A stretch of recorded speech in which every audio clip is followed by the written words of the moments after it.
In 1860, Charles Darwin made a startling confession in a letter to a friend.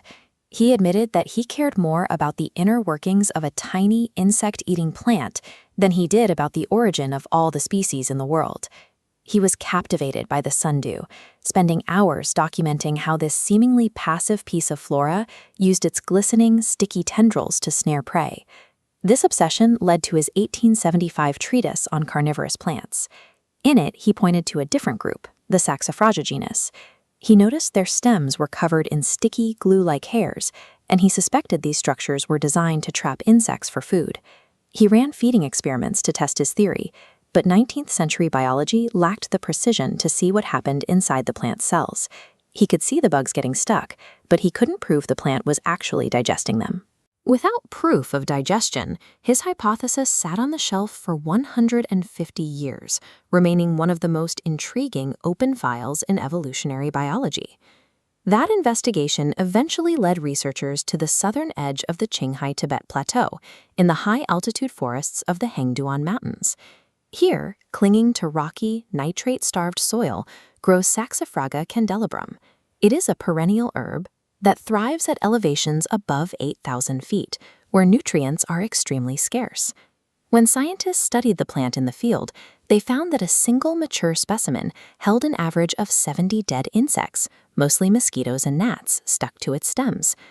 Many plants produce sticky sap for defense, but to confirm Darwin's theory, the team needed to see if this mountain flower was harvesting the bodies for their nitrogen. There are 4 pillars required to define true botanical carnivory. The plant must attract, trap, digest, and finally absorb its prey. As candelabrum passes the first 2 tests using floral scents to lure small gnats into a field of reddish glandular hairs. Once an insect touches the viscous mucus, it is unable to break free. This creates a biological conflict. To grow in this poor soil, the plant needs the nutrients from the insects, but it also relies on larger insects for pollination. The plant acts as a size-based filter. While small gnats are held fast, larger pollinators, like flies, have the strength to pull away from the glue. This allows the plant to eat the ineffective visitors while leaving its pollinators alive to help it reproduce. To test the digest phase, researchers used a chemical spray that glows green in the presence of phosphatase, a specialized enzyme used to dissolve animal tissue. Under a fluorescence microscope, the sticky hairs lit up. This confirmed the plant was secreting active enzymes to break down its victims. Finally, scientists fed fruit flies a diet containing nitrogen-15, a heavy isotope used as a tag, and placed them on the plant. Over a 2-week period, they watched as the nitrogen-15 vanished from the insect remains and appeared exclusively inside the plant's flowers and seeds. This chemical signature confirms that the plant is taking the nitrogen from the insects and using it directly to fuel its reproductive cycle. Darwin's hypothesis was accurate. Saxifraga candelabrum is the first carnivorous plant confirmed in its entire botanical order.